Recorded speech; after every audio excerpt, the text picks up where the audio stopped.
Hello friends, myself Astha Patel.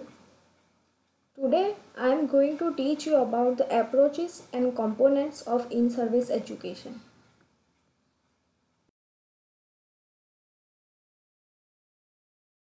First, we will start with the approaches of in-service education. So basically there are three types of approaches.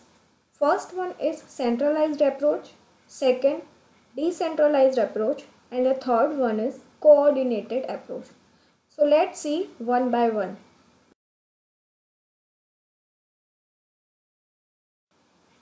First is a centralized approach. The in-service education can be conducted by nursing personnel in the central administration of the agency. So this approach was taken by the top level management or the central administration of any organization. So whoever the head authority or head nursing personnel in the central administration, those kind of people are responsible to conduct this centralized approach for the in-service education. None of the learners are consulted or participate in a planning the learning experience and yet are only expected to attend an in-service education. So this was done by the top level management. The nursing personnel at the higher level cannot consult any learners. Whatever topic they are going to teach, they are not coming in a contact with the learners and they are not asking what all are the needs of the learner. They are just expected to the learner that they come and attend the in-service education. So only participation is occur by the central level of management or top level of management. The people who are employed in a top level of management are responsible to conduct the centralized approach in in-service education. They are not asking for any suggestions or any needs from the learners. The learners are only expected to come, sit and attend the in-service education.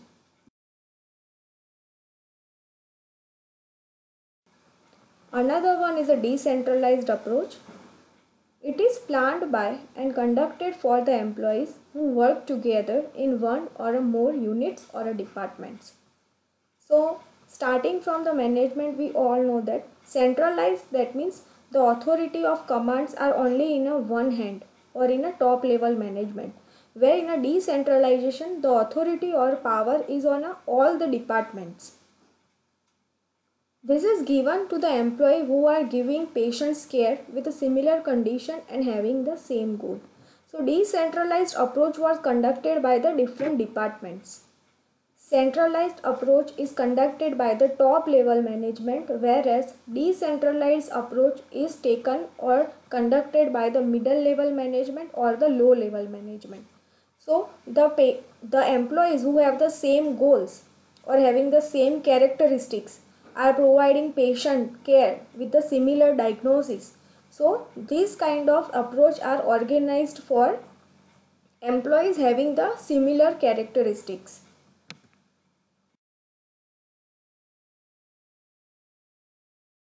So this is a picture of centralization and decentralization approach. First you will see in a centralization, the center is a power of authority and they are deciding to conduct the in-service education. They are not asking any people about their needs and all. They are just expected to come, sit and attend the in-service education. Whereas in decentralization, the power are divided in a different department. So it is a department wise. All the people are coming together and they are discussing the similar topic and they are going to conduct the in-service education. So centralization in-service education approach was conducted by the top level management, where the decentralization approach was conducted by the middle level or a low level of management.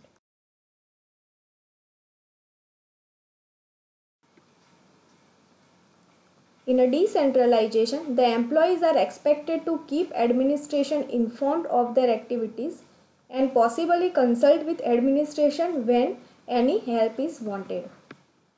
So in a decentralization approach, The employees are keep in a contact with the higher administration, and whatever activity they are planning to do in a in-service education, they are telling to that higher authorities, or they are informing whatever activity they want to perform in a in-service education. They keep on informing the higher administration, and sometime if any help they require, so they consult the administration also.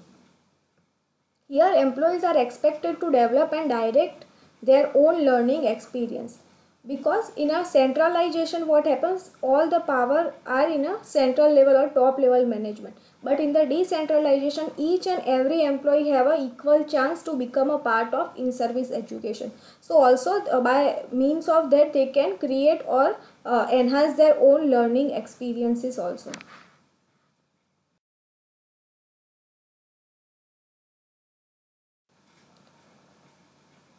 The third one is coordinated approach. So it is compromise between the centralized and decentralized approach. So this approach involve the both approaches, like the centralized and the decentralized approach. This approach involves both nursing administrator and nursing practitioners. So the nursing administrator are at the top level of management, where the nursing practitioner, that means staff nurse in charge, those are the middle and low level management. So they are coordination between these two, the top level management, middle and low level management. So the coordination of these two are creating the coordinated approach.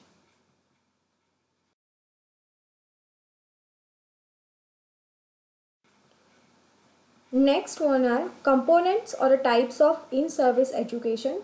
So there are four types of components of in-service educations, like orientation, skill training, leadership and management development, and continuing education. The orientation. Orientation means providing new employees with basic information about the employer. So this orientation program were run by each and every organizations for their new employees, so that they can able to know about the employer as well as their organization also. So there are two types of orientations, like centralized orientation and decentralized orientation. In the centralized orientation, the employer are giving information about the physical setup of organization, what all are the philosophy of the organization, and purpose and roles and responsibility of the employees in their particular job. So they are giving the introduction about the general introduction about the organization setup, philosophy, goals, norms, mission, vision, what are the purpose, and the job responsibilities of employee in that job. The decentralized orientation is focused on orientation to the nursing unit and orientation to the nursing team. So decentralized orientation are giving the orientation or information about particular one department. Suppose the employees was taken into the or employed in a ICU department. So in the decentralized orientation, the employer are giving the orientation of the ICU unit as well as what all are the staff members of ICU to the new employee.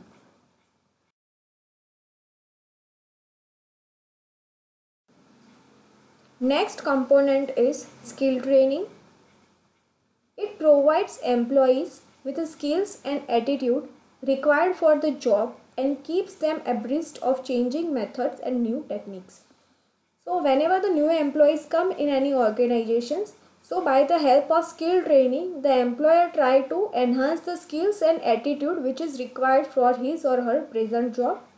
And also they are giving training about the changing methods and new techniques which are coming in the healthcare sectors.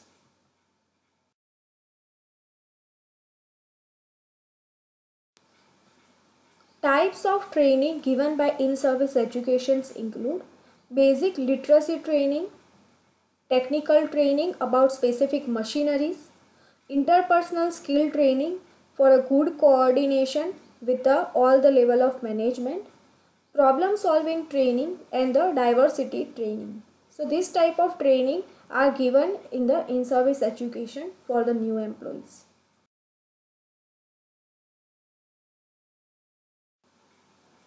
Here are the training methods. So how we are giving the training to the employees? So by the job rotation, by assigning people to different jobs or a task to different people on a temporary basis.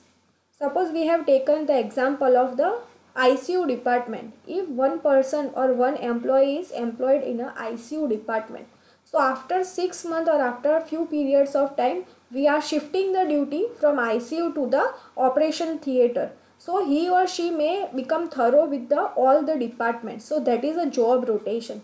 So by means of that we are providing training. Suppose in ICU he or she trained well, then after some months we are shifting that person to the operation theatre department. So that is a job rotation. So he or she will also become thorough about the methods or what are the techniques are adopted in a operation theatre also. So that is a job rotation. And next one is the mentoring programs. A new employee frequently learns his or her job under guidance of an experienced worker. So mentoring program was conducted in a healthcare sector by the new staff nurse are under the guidance of experienced staff nurse working under the guidance of that experienced person.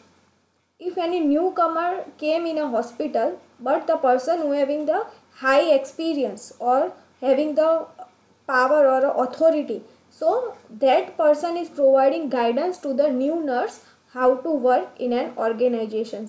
So that is also trained the person by helping the or by doing the mentoring program.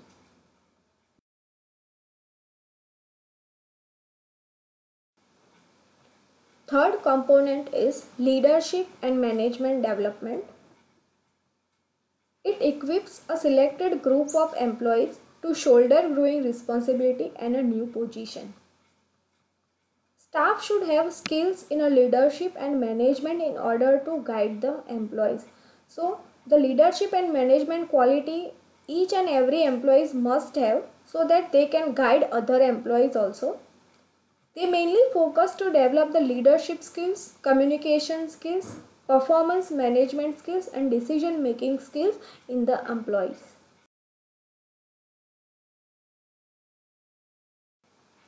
Next one is continuing education. So continuing education is all the learning activities that occur after an individual has completed his basic education. So as we have discussed in a previous video, continuing education is nothing but they are providing opportunity for educations when they are doing the job. They are giving the relaxation period of some time. After getting the degree or certificate, the employee may again join the job. So that is a continuing education. So these four are components and types of in-service education.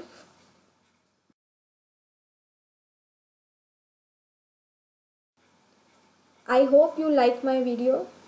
Thanks for viewing my video. Thank you so much.